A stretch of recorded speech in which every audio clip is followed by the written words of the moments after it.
And Osborne, thank you so much for talking with me from Ontario, Canada, where you have snow falling down and we have no rain for too long.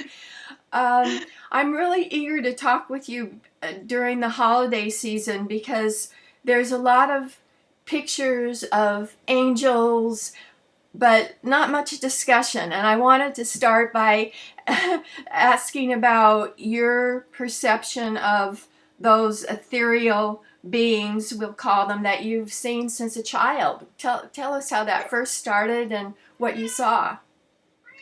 Well, I always saw it. So I didn't know that everybody didn't. My biggest awakening was not seeing them, but in figuring out that other people maybe didn't. And your topic about what do we do with angels at this time of year is near and dear to my heart because we do see the angels are all around us. Everyone has them. We all can experience them. They operate in our life and in our world. And so our task, our opportunity is to be aware of that. As a child, I always saw them. I didn't know what they were necessarily to begin with. I was really fortunate that I had a wonderful mom who could help me understand. She gave me language for a lot of this. And she also taught me that knowledge is knowing what is and wisdom is knowing when to say it. So that was a huge help too as I went through life and evolved through that. How did you see these angelic creatures and what influence did they have in your life? I mean, could you ask them for help and guidance? Sure. Yeah. I also grew up in the church. I grew up in the United Church of Canada, and which is a very liberal Christian church. And so we talked a lot about angels, so it just made perfect sense to me. Well, that's who they are. There's this is very ordinary. It was very ordinary for me. What do they look like? How I see them. Yeah, how I see them changes. And it depends on the situation and things like that. At first, I saw them as more typical angels because they were teaching me this is who we are, right? Oh, so if this is what I think an angel looks like, that's how I should see it. So it was very much tied in with that. At this point, it's very different. Sometimes I see them everywhere from great big energy fields to a shimmer, just a little shimmer, and I know they're there.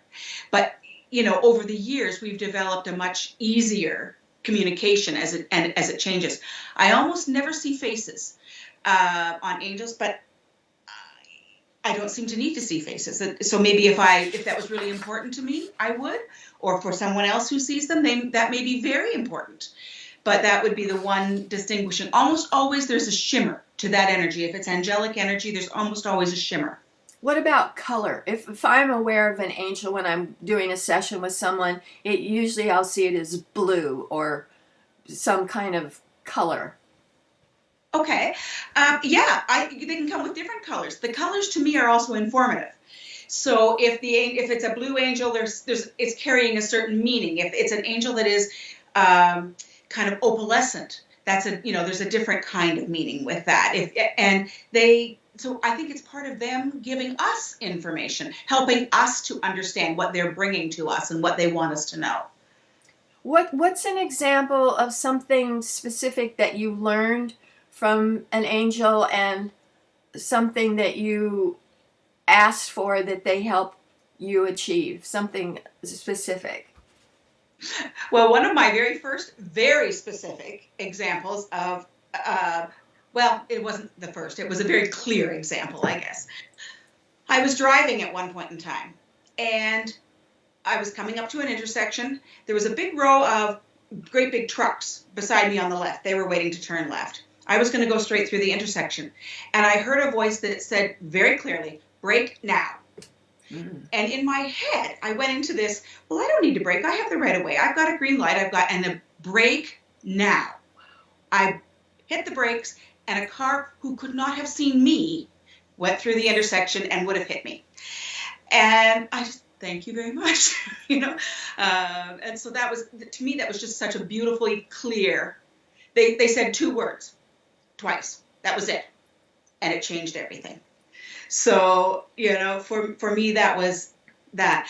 Oftentimes I ask angels for help. They help in everything from very practical ways. I really need to find information on this. I really need help with this. And all of a sudden you just get this idea, maybe I should look here. Maybe I should look there. To very subtle ways that only probably in hindsight you think back and you think, ooh, but that was a nudge. But that was just a nudge in the right direction. Yeah. In books by Doreen Virtue and people like that, they're very go into detail that there's these kingdoms of angelic beings and they have different names. Like there's Michael and there's Raphael. Do you think that is accurate? Is there this kind of specific kingdom of angels that are non-human spirits? What do you think about that?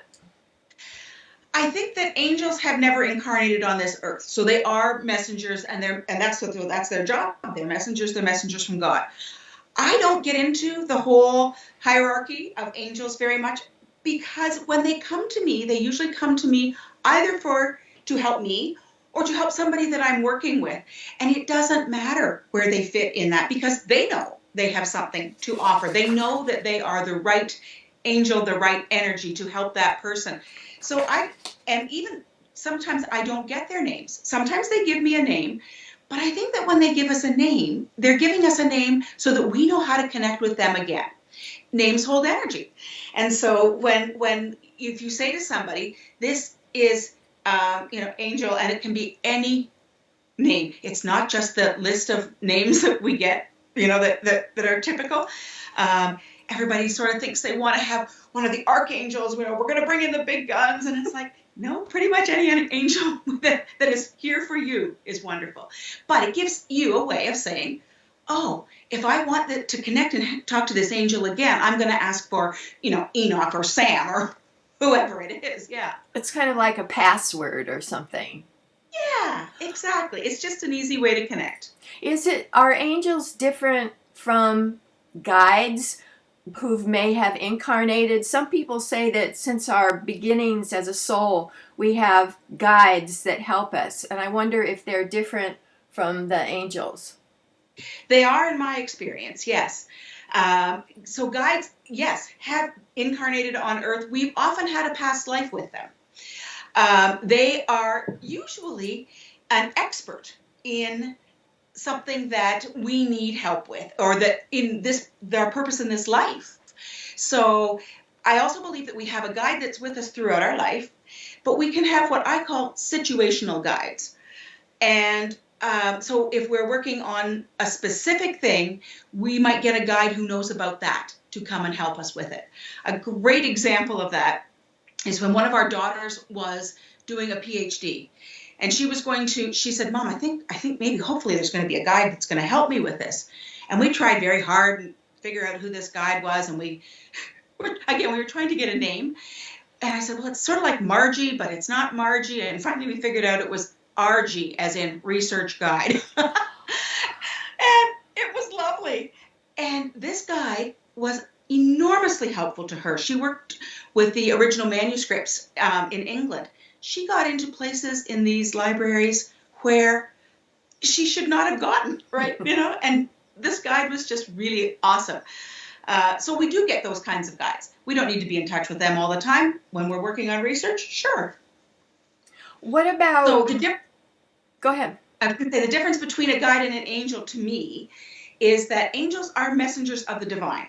So they hold that wisdom.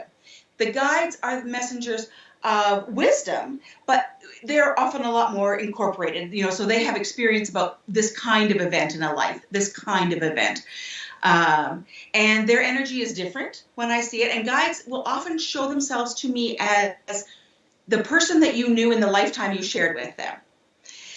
So if you are working on a fear of snakes and you lived a lifetime with this person in the Amazon with all of the wild variety of snakes that are there, I will see them as a South American, indigenous person, often those kinds of things. And that helps us to put those together. Mm-hmm. When When you met your husband, let's say, did you feel there was guidance involved in meeting him? Yes, absolutely. And it's one of those things that when you look back and you see the train of things that brought you together, it's really quite amazing.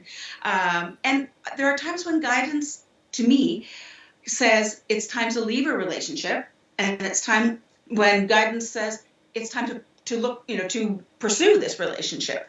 So it's not always the, star-crossed lover syndrome. Soulmate. It is, yeah, exactly. It's finding that. And, people get very frustrated. I get lots of people who come and say, I'm not meeting someone. Why am I not what's the matter with me?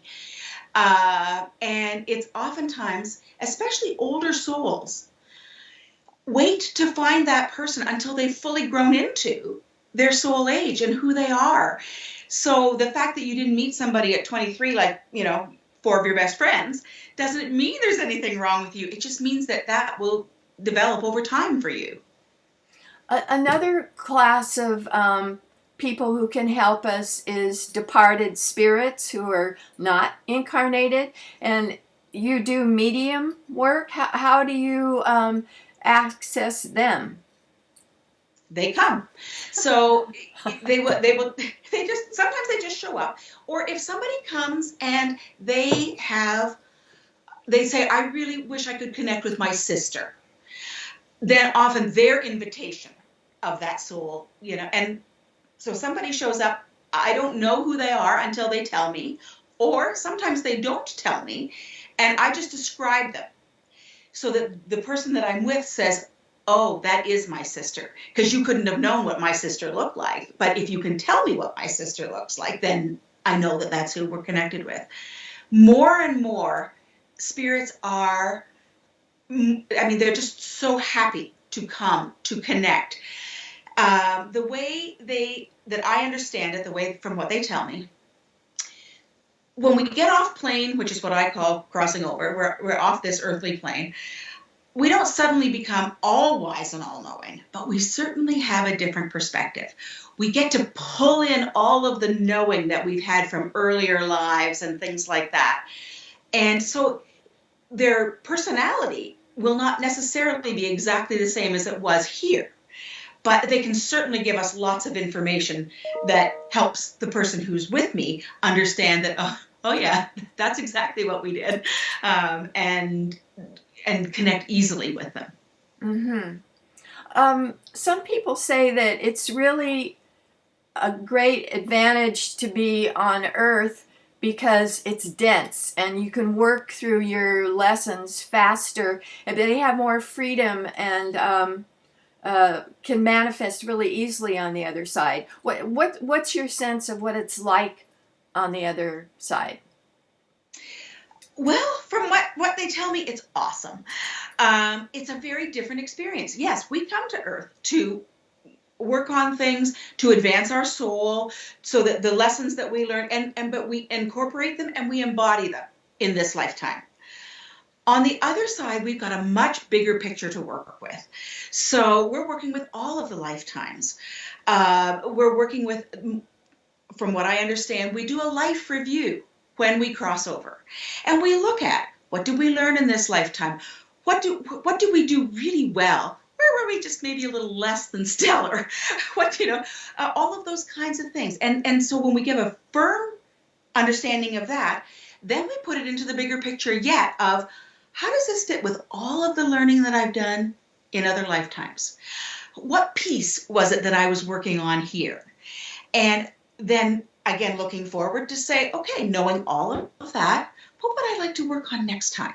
How would that, what piece would my soul benefit from me learning and working? And then we start to look for that perfect situation and opportunity and the people that we want to come with. Sometimes, because time is completely a construct of this world, somebody figured out how long it takes for the Earth to go around the sun and divided it up into a bunch of categories. That is true over there. So their sense of time is very different. And so the sense of, well, how long before we reincarnate? it's really a non-issue. It has to do with when the situation is right. The University of Virginia, the studies of children who remember their past life, I was really interested. They said that of the 2,500 kids that they've studied, the average duration, they only waited like 4.5 years to come back in, which really surprised me because I've always read that we could have thousands of years between incarnations. But a lot of these kids, I think, over 2/3 had violent deaths. So I guess they felt incomplete and wanted to complete what they didn't have a chance to work through. Yeah, I also think that especially the kids that were in that study, which was awesome, by the way, I think they were helping us to learn about past lives. So if they didn't come back in a short time, where as children they could still tell what had happened and help people find the grave of the person they murdered and help, all of those kinds of things, I think that they were really helping all of us. So perhaps they agreed to come back in a fairly short order to do that. I also know that we don't have to come back in that time. I think that there are people who take a very long time. Sometimes I think it depends on the magnitude of our soul purpose when we're here. If we've chosen and set up a really difficult life for a very good reason, it takes us longer to, on the other side, to process that and to figure out what has happened and what we can learn. And that's okay, because time is no issue over there. There's no factor. And so I think it has to do with a lot of things, but I love that those children came back so that it could be documented, because those families were very clear. There's no way this child would have known this. They were so detailed. What about you? Do you remember past lives that are pertain to this lifetime? Your, let's call it, karmic lessons in this lifetime, and if so, are you willing to share one? Sure. I think, well, one of the things, as I learned to do, I do past life regressions with people. So as you learn to do that, you get to experience lots of them. And so at one point, I went back to a lifetime and it was the plague. And I was that crazy woman out in the street boiling things, because I certainly believed that if you boiled the sheets and everything else, that's what I needed to do to save my family. And I was convinced of it. And people thought I was nuts. I mean, honest to goodness, what is she doing? The reality is that my family did live through the plague. We made it through. It had nothing to do with, isn't that awesome? Didn't I do well? It had everything to do with, in this lifetime, as I started to work with people and work with healing, I had to learn that what I did now was not a life and death situation. That lifetime informed me of that, right? Back then it was life and death. I had to have that intensity about me because it was critical. I don't need that intensity. In this lifetime, I needed to learn to flow with this, to let it be and let it be much easier and those kinds of things.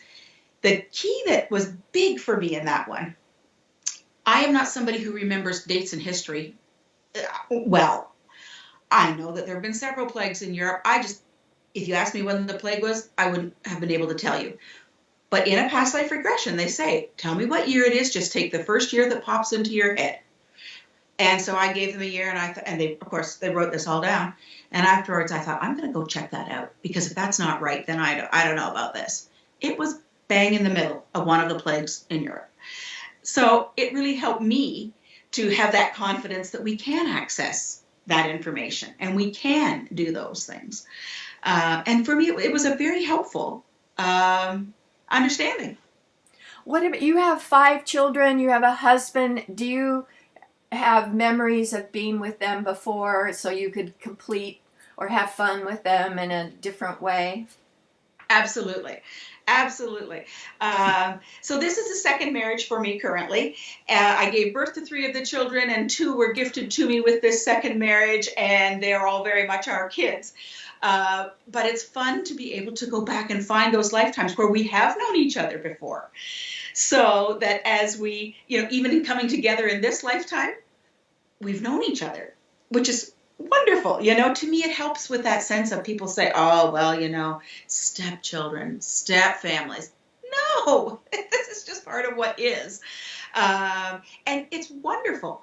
I teach, or until COVID hit, I taught a series of workshops with a really wonderful colleague. And we called it On the Spiritual Path. And one of the things that we did was we would take people back to find some of those lifetimes. So if you weren't leading that particular part of the workshop, you got to do it too. And in one of those, I discovered that in one lifetime, 2 of my daughters and I were stonemasons who helped to build some of the great cathedrals of Europe. Wow.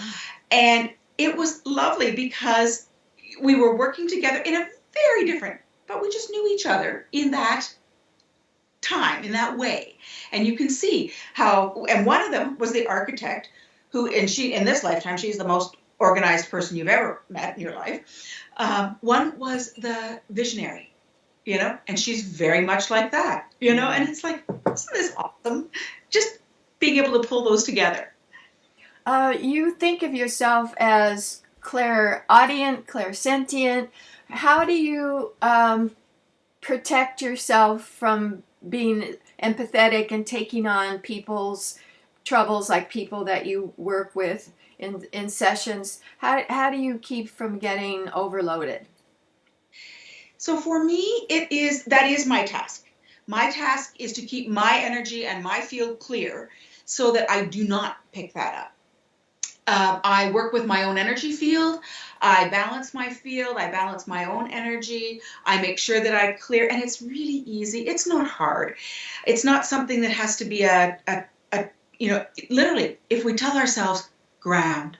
After we've learned to ground and we've grounded for years and years, as we ground, that energy just leaves. Or I will ask, any energy that's not mine or not in my best interest, I'm inviting you to leave.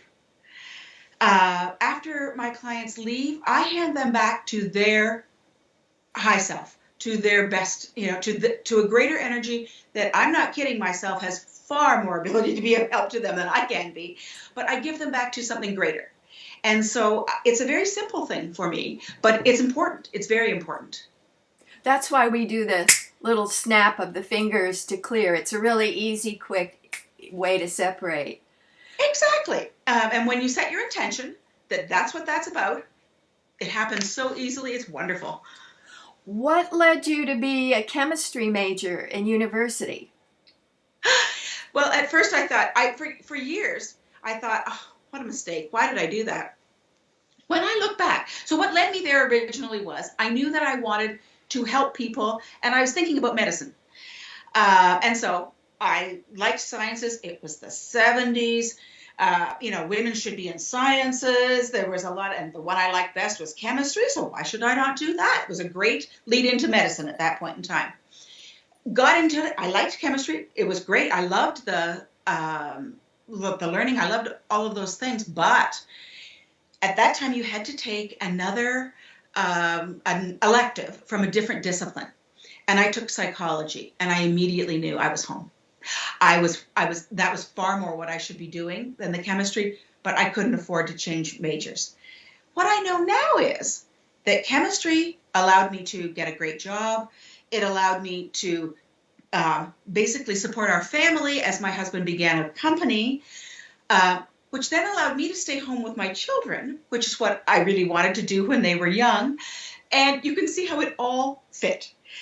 So my joke now is that I went from chemistry to alchemy. That's great. You went on to get a graduate degree from Holos University. People who don't know about them, what's that about? Holos is a wonderful place to study. So it's actually Holos University Graduate Seminary.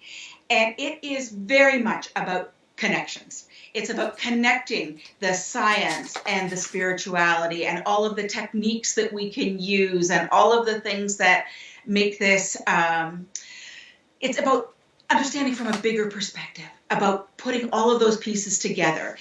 And I loved the time that I spent there. When they ask me, they always ask you at the beginning, what is one word what are you after? And the word that came out of my mouth without thinking about it was synthesis. So I wanted to synthesize, pull together, make and understand both the science, which again, when I look at being at Holos with a chemistry degree, it means that I can talk to the scientific community easily because I speak that language too.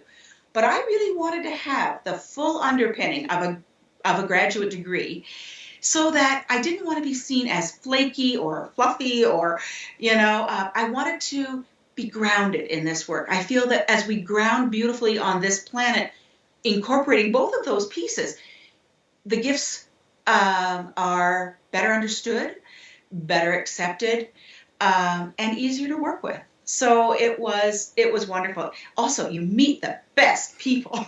Um, just people with such a wide variety of life experiences and spiritual experiences and where they want to go with this and where they want to take it. And people that I graduated with, we've done such different things, but all of them are incredibly valuable in this world. So it was just a really excellent experience for me. Was it mostly a hybrid model where you did a lot of it online because it's in Missouri? Is that where the headquarters are? Well, when I did Holos, we had two campuses, one in Missouri and one in Kansas. Now it is at Unity in Kansas City, yes. And so it was hybrid, but that was the gift. I mean, as I started thinking about this, if you had looked at it logically, now let's think about this. We have 5 children, 4 of them who are in higher education at this point in time.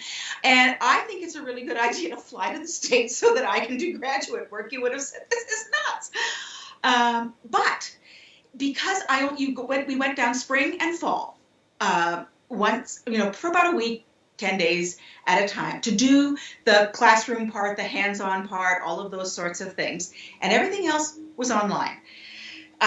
So yes, now this was early days of internet when I did this.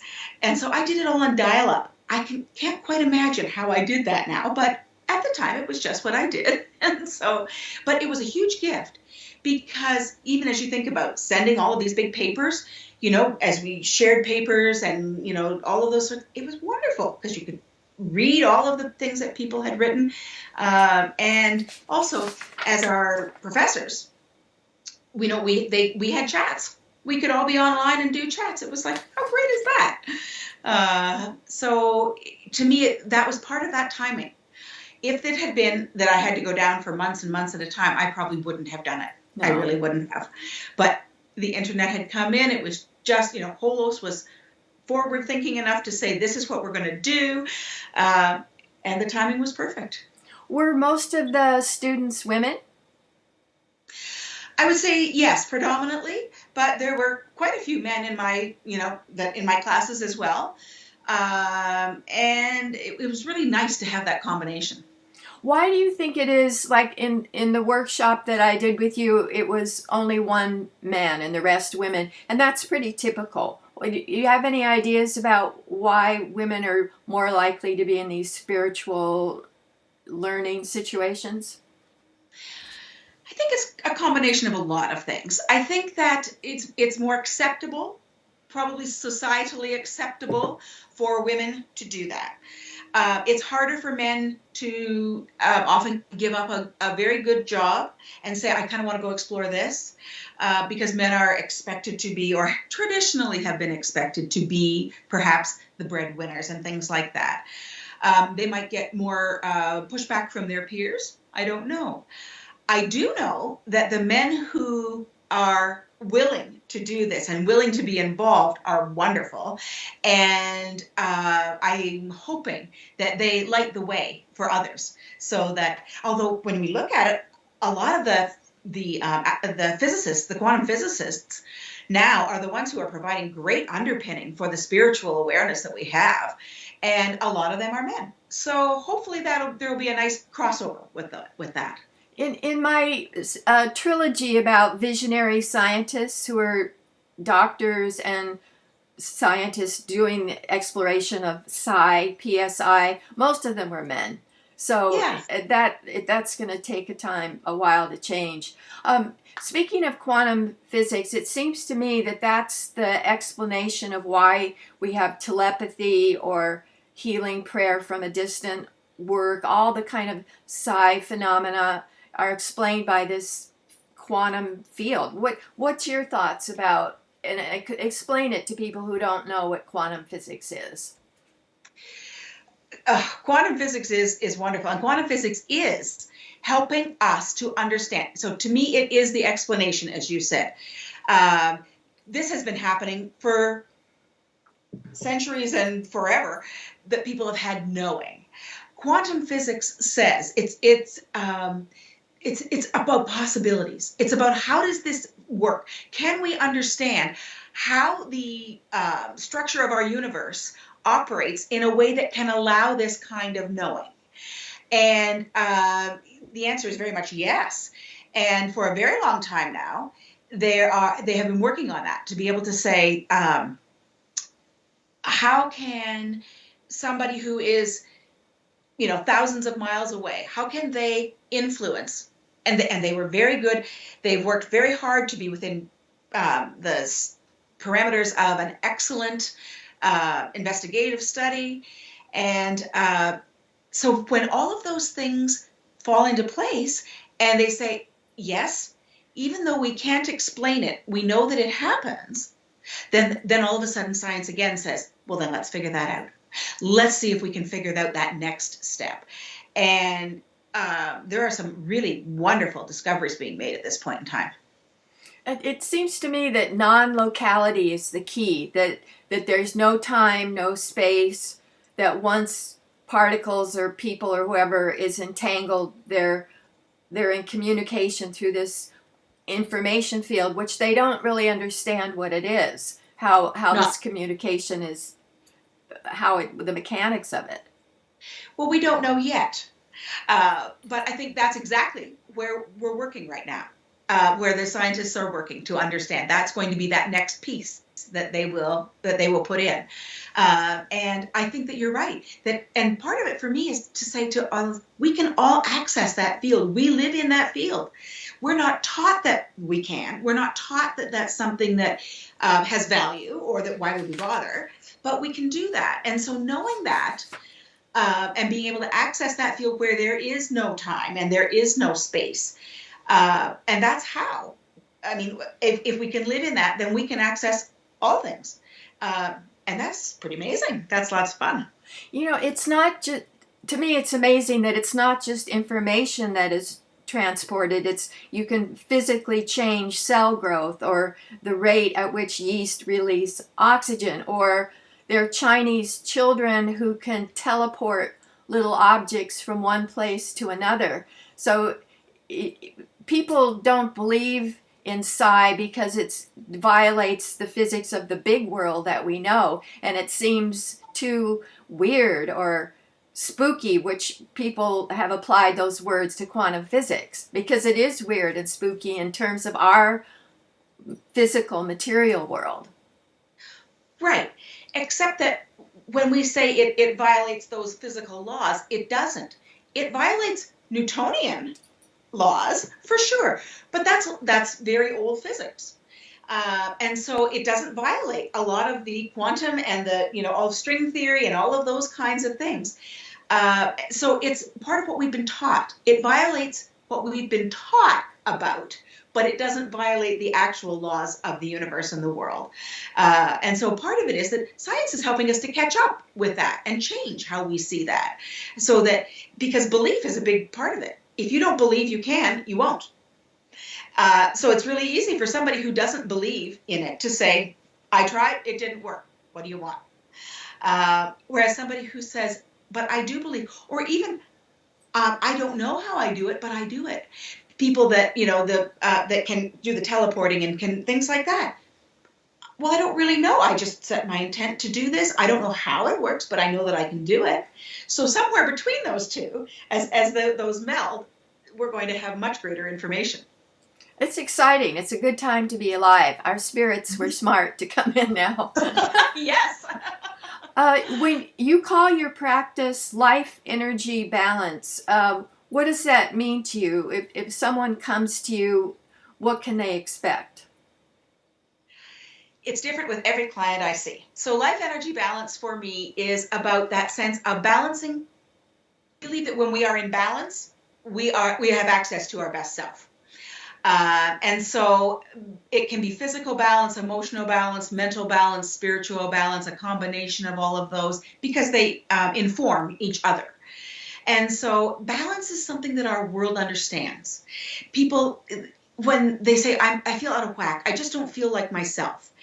And they understand that sense of coming back into balance. So to me, it was a way of talking about what I do without trying to get into a gazillion specifics, because I don't do one thing. I feel like over decades, I've created a toolbox. And there's all kinds of things in that toolbox. And when people come, I don't know for sure which one they want. I don't want to say, oh, I only do therapeutic touch. I only do one of these things, because that would be limiting for me. So oftentimes when they come because they have been frustrated for a very long time. Things aren't working out and they don't know why they're not working out. And or there's something they want to learn about and they don't know where to learn this. Or there's they've had experiences that they don't understand. They don't have language for those experiences. And so in the beginning, I got a lot of people who would come with physical issues. So I worked with balancing the physical field.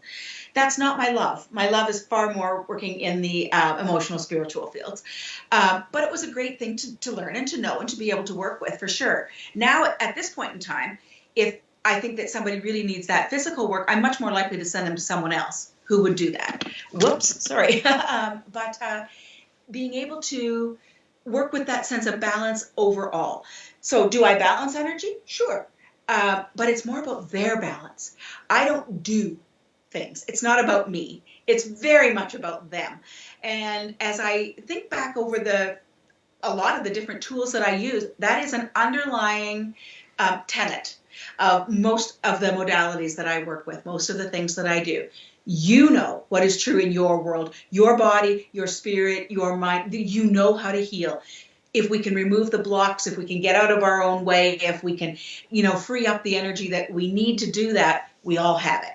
And so that's very much one of the premises that I work from. Mm-hmm.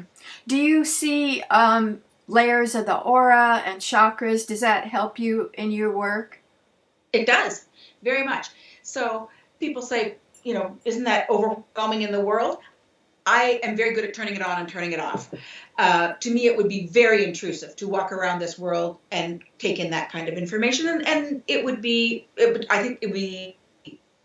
disrespectful. But when somebody comes to me and is saying, can you help me? Then seeing those things is very helpful for me as I, work with them. And so when you see that they are struggling in relationships and their heart chakra is completely closed, there's a really helpful piece of information there. And working with, why did it close? Because chakras close usually protectively. So where did that come from? What was that? And it probably closed protectively and with really good intent when it happened. But looking at how we can shift that at this point in time. And so that's just one example of things that make a difference and are very helpful. Also with the fields, if our fields aren't lined up, then the energy doesn't get through well. So if you imagine the fields as a series of funnels that all feed down into each other, if one funnel is tipped, that energy isn't getting down through. So realigning those fields, which is a simple thing to do, and I can teach people to do it for themselves, which is even more important, then all of a sudden they're getting this energy through and they are informing themselves about things like that. So it's really great. Barbara Brennan sees the first layer of the aura like blue vertical lines. But when you're talking about funnels, do you mean the chakras, or do you mean the auric field you see like funnels? I see the energy coming through the fields as funnels. I do see the outside lines too.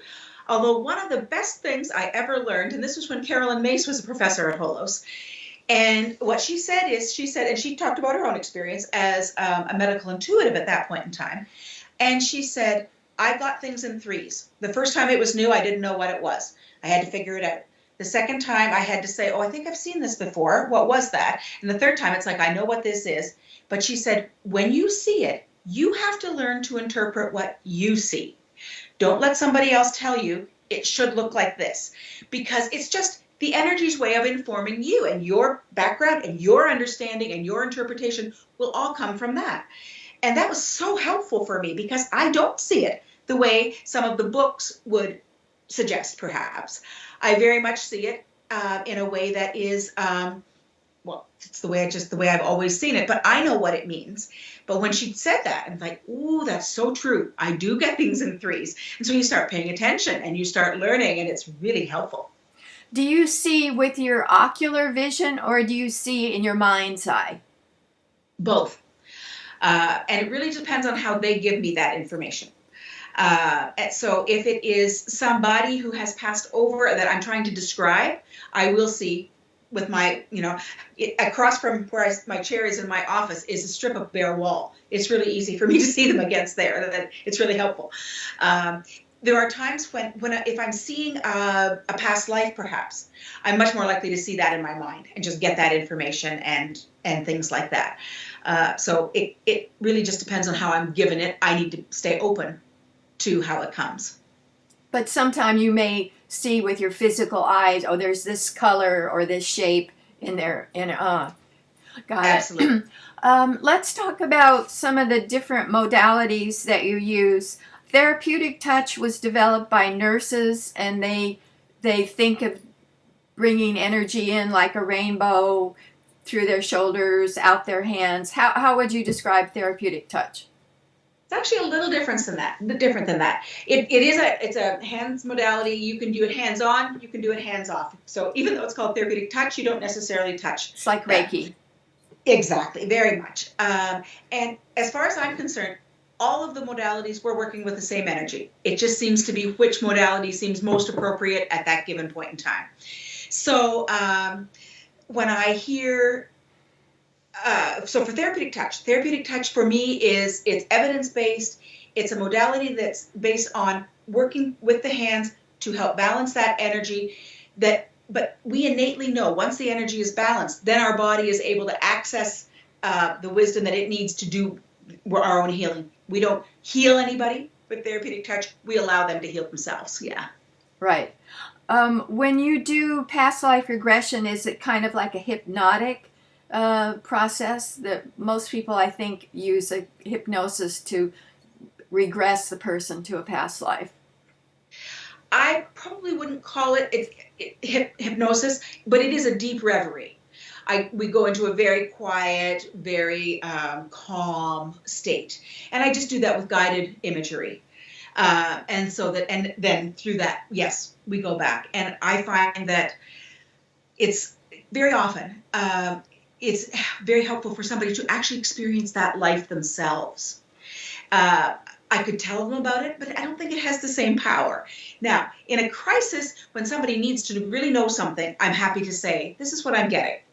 But to me, they will get so much more information when they actually experience those past lives themselves. So, no, I'm not a hypnotherapist, so I don't, use traditional hypnotherapy, but I certainly use very relaxing guided imagery to go into that meditative space. I think it's Brian Weiss who uses past life regression to clear out, like, I'm phobic about water because, I drowned in that past. Have you had cases like that? For sure. To me, anything that we've worked on and it doesn't make sense in this lifetime, it really may be because it didn't come from this lifetime. A great example of this would be a client I worked with many years ago, and she came and she said, I think maybe I'm the worst wife ever. And I said, why do you think that? And she said, I cannot stand vomit. She said, if somebody is sick, so she said, my husband got the flu and I had to leave. Like, what kind of a wife is that? In going back, she went back to a lifetime somewhere in the Middle East in a nomadic tribe, and they were setting up camp, and and at that point she was male. She was the head of this tribe. So in that life, he was organizing the setting up of the camp and things like that. But they'd been traveling for a few days, and they had set up camp beside a well. People were getting water and doing all those things. And suddenly, everybody started being sick. The well was tainted, but they didn't know it. Now, he didn't get sick because he hadn't drunk the water, but he watched so many that he loved die. Well, you can see where that would come from. But the gift of the past life regression is knowing that was then, this is now. And that, we don't need to live in that same terror that we did in that other lifetime, or we don't need to carry that burden. It's really helpful for clearing those kinds of things. Right. Well, I've never heard of BioComputer Operating System, BOS. What is that? It is a wonderful technique that basically works to clear the blockages, the energy blockages that we have in an energy field, so that our body can do what it needs to do to heal. It's a very in-depth balancing system. And it's now, I had to laugh, the things we continue to learn. It was BOSS when I learned it, the Biocomputer Operating System. It's now called the STEEL technique because it was developed by father and son, Harvey and Larry Steele. And so now they're calling it the STEEL technique. So if people are looking for it, that's what they would find. It's SEAL? STEEL. Their last name was Steele, yeah. And the Biocomputer Operating System actually is a very good description because it works with the energy field as a series of computer drop-down menus. So, and it uses muscle testing. So you're muscle testing, where do we begin? What do we do with this? And there's a menu you work with. Okay, this is it. Tick, open that menu. From here, now where do we go? And it very much works with the body's innate sense of the ability to heal, and that what we're trying to do is remove the blockages so that the body can do that. Mm-hmm. Muscle testing can be tricky because if you're not balanced, you can get the opposite of what's true. So what do you teach people in terms of how to get accurate muscle testing? So first of all, believing that you can do it is a big deal. Being balanced, I wouldn't muscle test for someone else or for health reasons and things like that without being well-grounded, well-balanced. So again, I just go back to that sense of I ground, I release energy that's not mine, because it's usually the energy that's not mine that will switch the information, and go from there. I like to keep it simple and very accessible. Got it. What about Norm Shealy's sacred rings? How do you use that? I don't use them as much as I used to. I love those rings because they are basically taking all of the wisdom of acupuncture and distilling it into these 5 rings that he intuited, that he came up with, that have very different purposes, but they all have to do with getting the energy moving in the body in a way that supports health and longevity and wellness, and the increasing of the telomeres, those little tips on the RNA that have to do with longevity and our health and things like that. Also, as Norm developed them, he realized that we don't have to use acupuncture needles to activate those points. Oh, and wait, we can just use acupressure. Oh, wait, we can just use intent. Like he's just really made it very easy to use them. So if people come for a very specific reason, or somebody who says, I know my thyroid is out of whack, but medicine doesn't seem to be able to help me with this. One of those rings is very dedicated to the endocrine system. And so sometimes things like that can just make a difference. It's, they say, oh, just a little nudge. We're just a little out of whack, but it can make a very big difference in your experience. What does ring mean? Is it a shape? Is it an activity? I don't know what a ring is. Yeah. It's a shape. If you were going to put those acupuncture points on a body, you would see a ring. So as you activate them, you would activate them in order of this ring as it goes around. So yes, you would see that. The different points are activated in a way that forms a ring throughout the body, a circle. So it's getting that energy moving in that way. And do you activate by tapping, as in energy psychology, like emotional freedom technique, or how do you activate the points in the circle?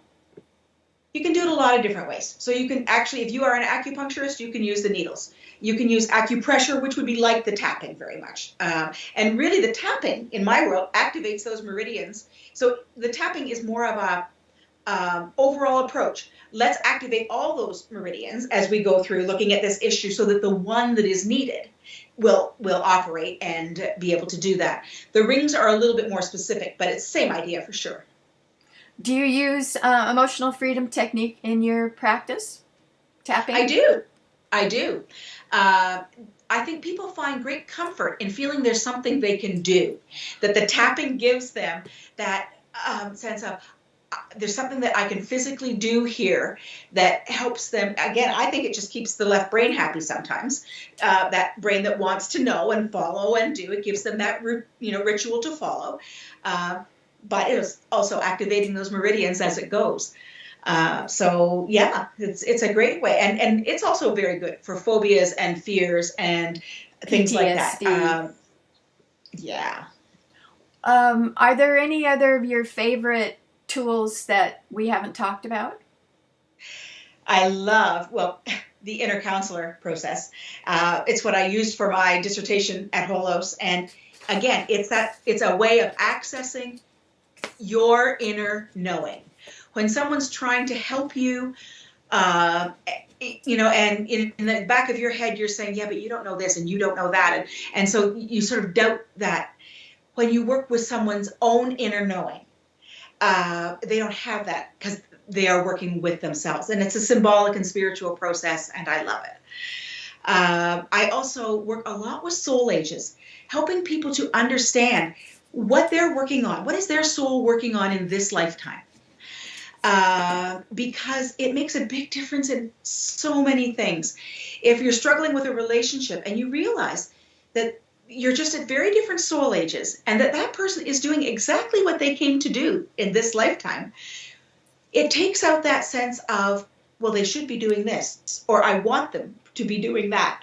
And the same thing with understanding your own soul age, to say, oh, wait, if I'm an old soul, I want to be working on spiritual things. I don't want to be doing the physical things that other people, that are perfect for other people.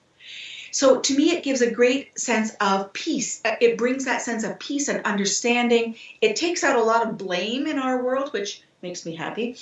And understanding where that person is and respecting where they're at, and knowing that we can be in different places and both be doing exactly what we should be doing. So do you think someone like Donald Trump, who is so sick and so selfish and so disturbed, is he a young soul? Or what explanation would you have for someone who could be so uncaring about other people? I honestly think he's somewhere between a baby soul and a young soul. Baby souls have one task, and that is, if I'm going to live on this planet, what are the rules? And some of them will do it by following every last rule very nicely, and some will do it by pushing every last button. Baby souls very much are black and white, my way or the highway.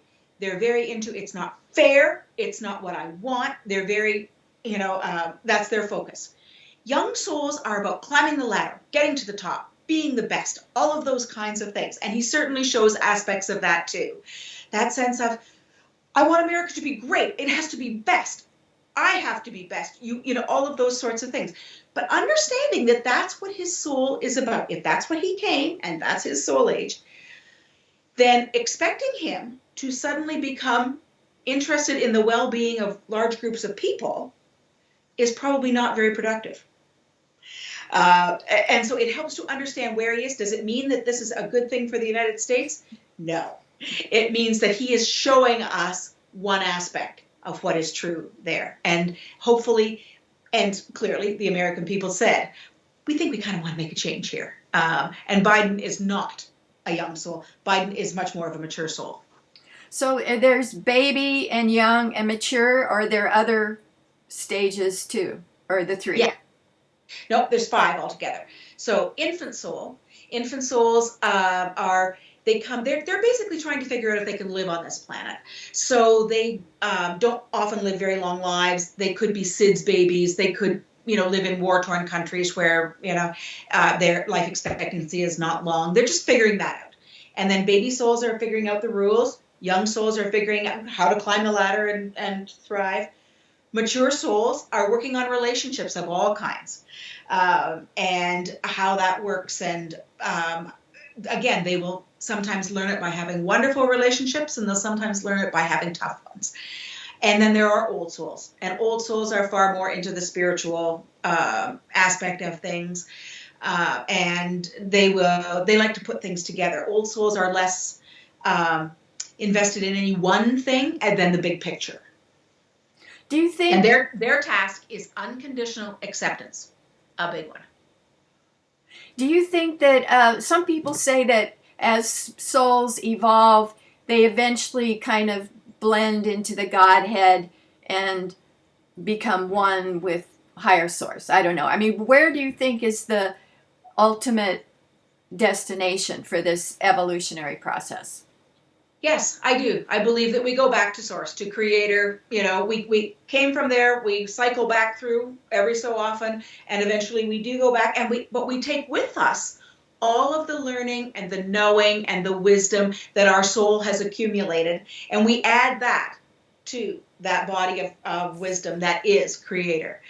And yes, I believe that that's what happens. I think that once we have completed everything that we came to, that our soul needs to complete, so all of our lifetimes, and we go back, then we don't have to come back again, but we can choose to come back.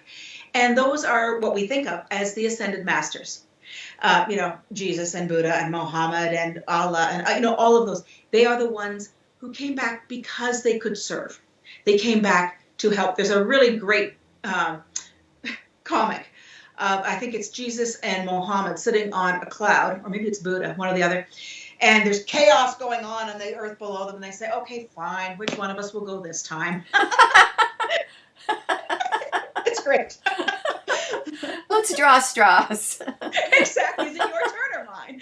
But those wonderful souls that will come back for no purpose for themselves, but to serve and to help humankind. As you have developed your practice, have you seen changes over time in the presenting issues? Like, it seems currently anxiety is a big issue. What have you seen over time? For sure. Although I'm not sure how much of it is that what people understand about me. So I get the people that understand what they understand about me and how much of it's out there. Right now, for sure, I'm getting a lot of people. What the anxiety is doing is it's presenting for different people in different ways. So somebody's anxiety goes up and they get sad. They just want to cry. Some people's anxiety goes up and they get angry. Anxiety goes up and they don't know what to do with it. They don't even know what they're feeling. I kind of call it, I say that there's this free-floating anxiety out there right now. And how it affects different people is different. So that's current. What I'm finding, though, is when people used to come for a lot more physical reasons, and now I am getting far more of the emotional, spiritual aspect of things. And I think, and I don't have a website. I have a very full practice as it is, and I don't know that I could, I'm not looking for the kind of, to grow a business or something like that. So it's just word of mouth, and perhaps it's the people who, so maybe that's why I'm getting different people. If you have an emotional, spiritual experience here, the people you tell about that will work on that too, possibly.